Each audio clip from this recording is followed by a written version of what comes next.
guys, it's Kal from Omnipotent Growth. It's a great pleasure to have you in another episode. Today's topic is very interesting, of course, introverts and extroverts in leadership in 2020. I want to say hi to Stefan. Hi, Kal. It's a pleasure to be here again. So today's topic appeared in our conversation on what do you think about introverts and extroverts and my opinion. So for you to catch on, Stefan thinks more of it like two different poles, like let's say that they're quite separated and they have their own definition, supported of course by a lot of theory. On my side, I see the things a little bit differently. I think it's a mixture depending on situations, and your personality can shift on different, let's say, social situations. And I'm also quite aware that there should be a term like ambivert, and I truly believe that I am one. But in Stefan's opinion, I'm an extrovert. So this conversation aims to seek the truth.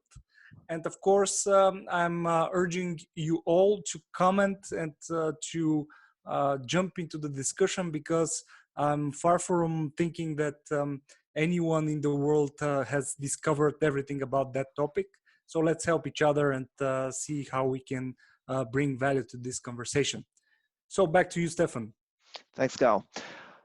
For me, today's topic is especially compelling as myself, I'm an introvert, and hearing that 1/3 to 1/2 of the population are introverts, I believe this would be an interesting subject for our audience as well.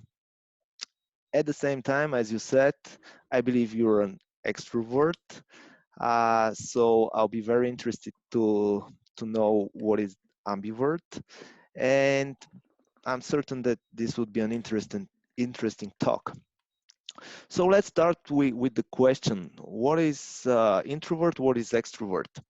The terms introvert and extrovert were coined by the psychologist Carl Jung in the beginning of the 20th century. Introverts are drawn to the inner world of thought and feeling, while extroverts to the external life of people and activities. The well-known Myers-Briggs personality test is based on Jung's work. There are many other definitions of introverts and extroverts.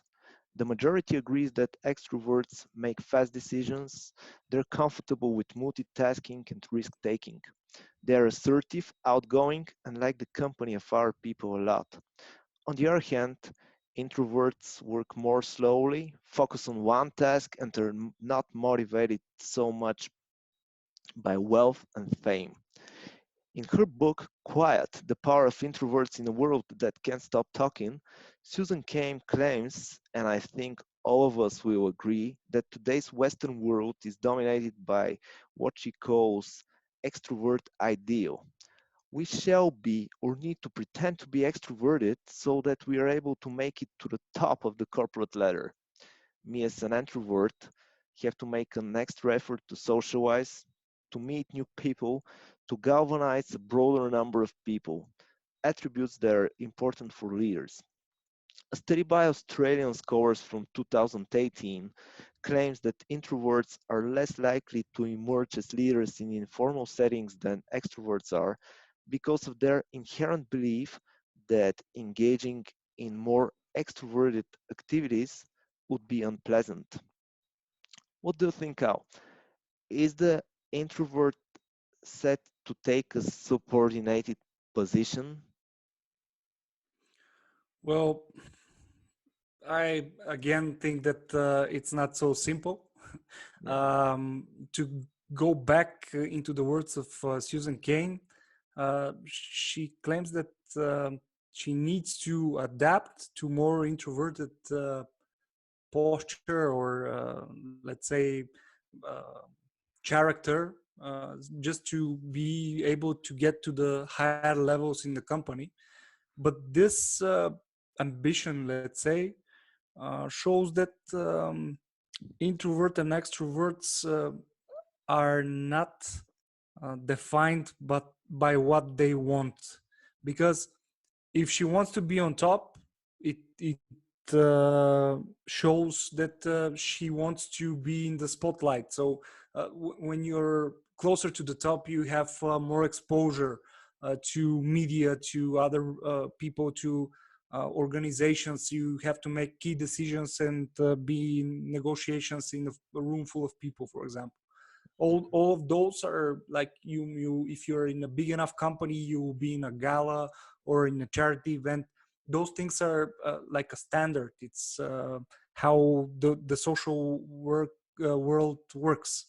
So basically, if you have the desire and the willingness to put yourself in such situation, and in the same time to say that it's against your nature and you have to pay the price to just to be there, it's a bit contradictory to me. So for me, in my experience, I've seen lots of extroverted people that have not at all, they don't have any interest in leading.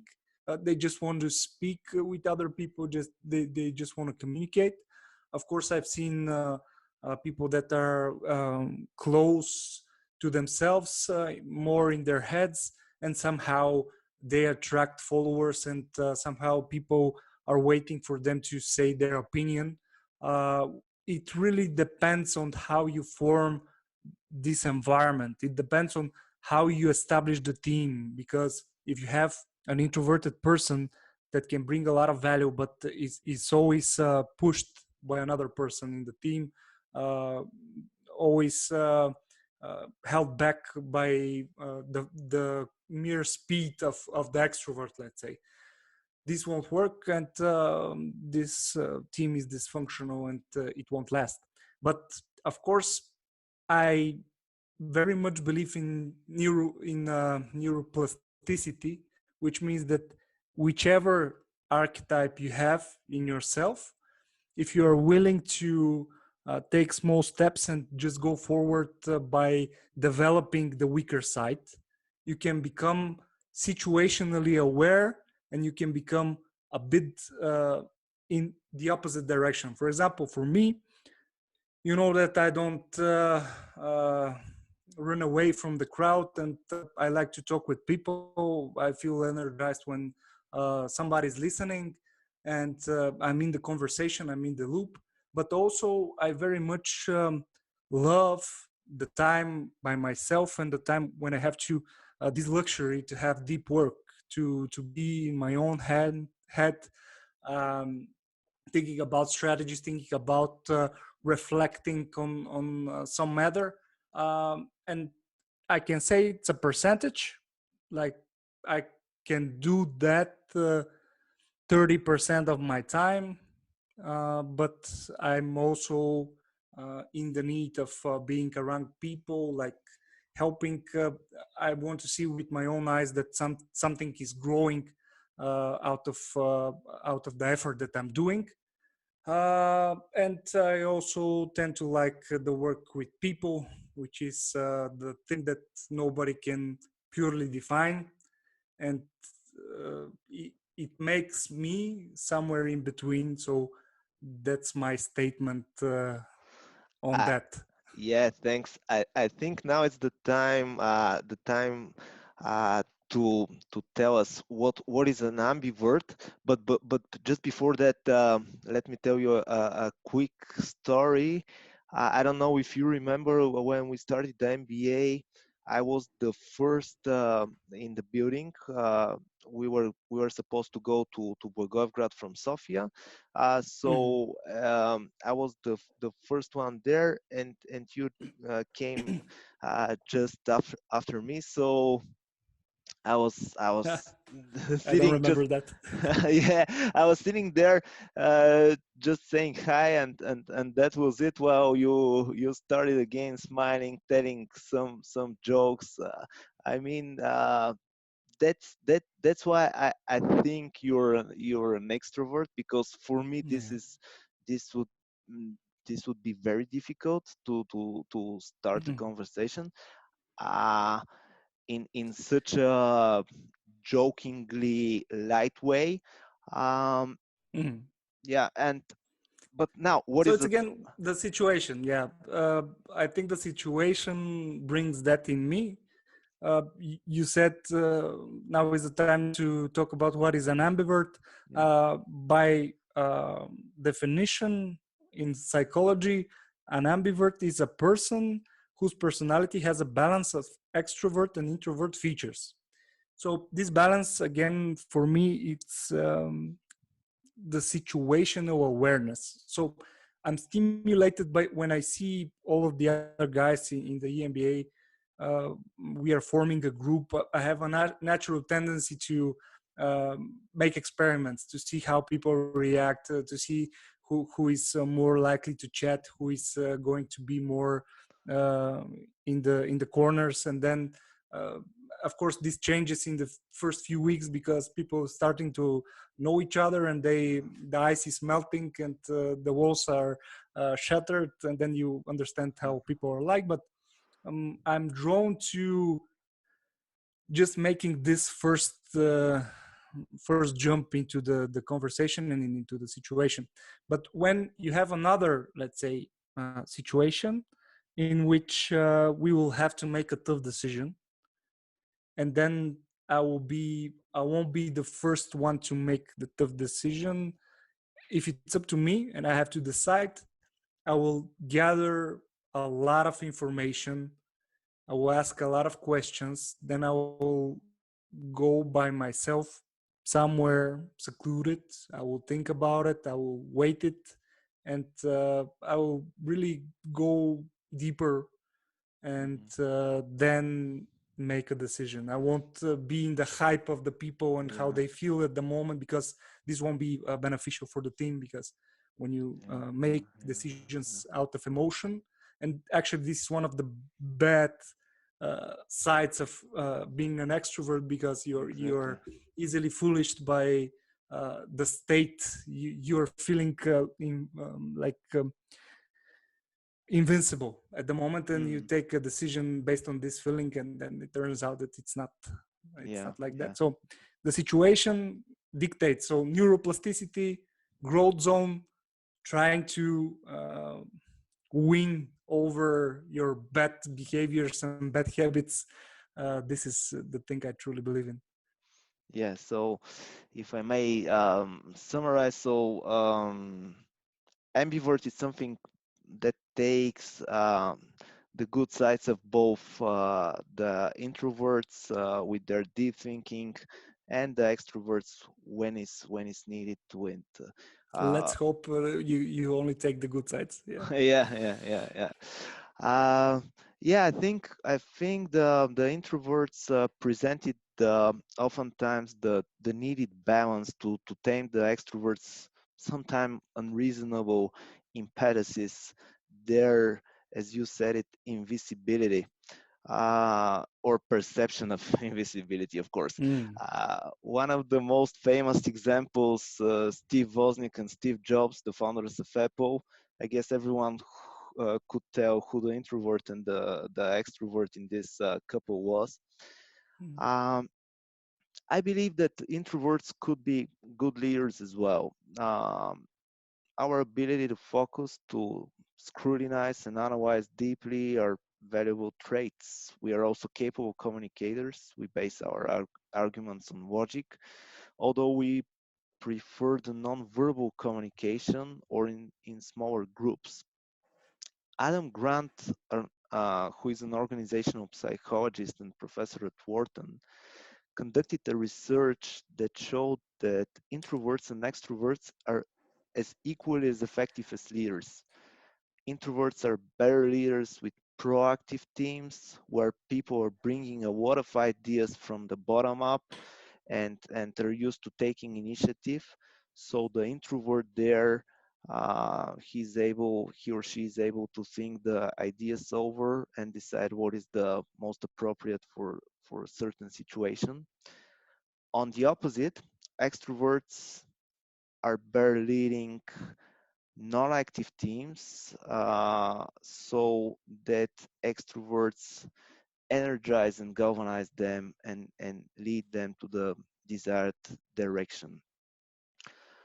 So in pretty much pretty much this is my opinion as well. Okay. It's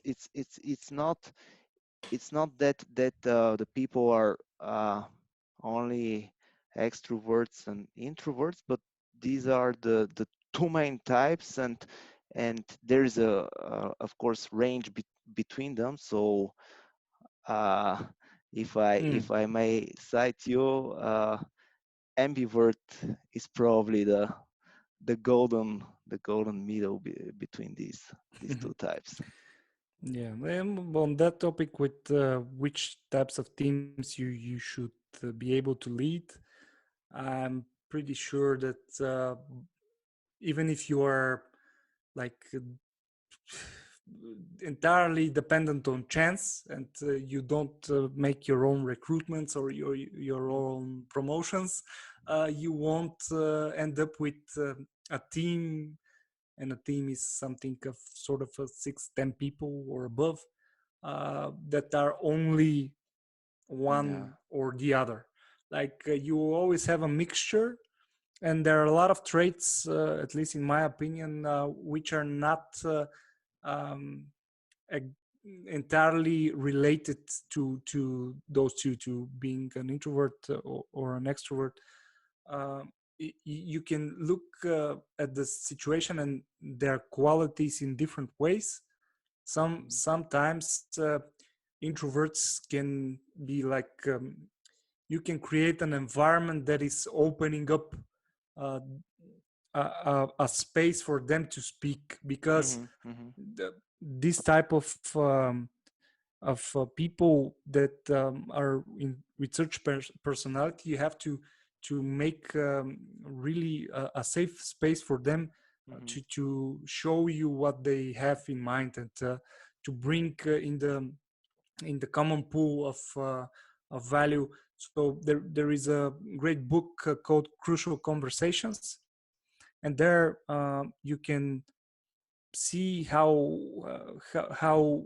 effective it can be to open a shared pool of meaning in which you have different approaches to extract thoughts and let's say feelings about a topic from everyone in the room. So when you learn to do that, it doesn't matter if people are introvert or extroverts. It matters what is your approach to those people. Like if you are able to unlock it and to make them speak freely, it doesn't matter if they go party afterwards. It matters that they will do the work and they will be as valuable as possible in this current situation, in the matter that you desire most as a leader. Yeah. So yeah, basically we talked a lot, and we opened a lot of interesting discussions around the topic. So I will now again urge the people to that are listening to us to share a comment, and we can spark a discussion to see how other people feel about that. Yeah, I agree. Okay, so thanks a lot, guys, for another great week in Omnipotent Growth podcast. Subscribe, follow us, and share the content so we can make one growing nation together.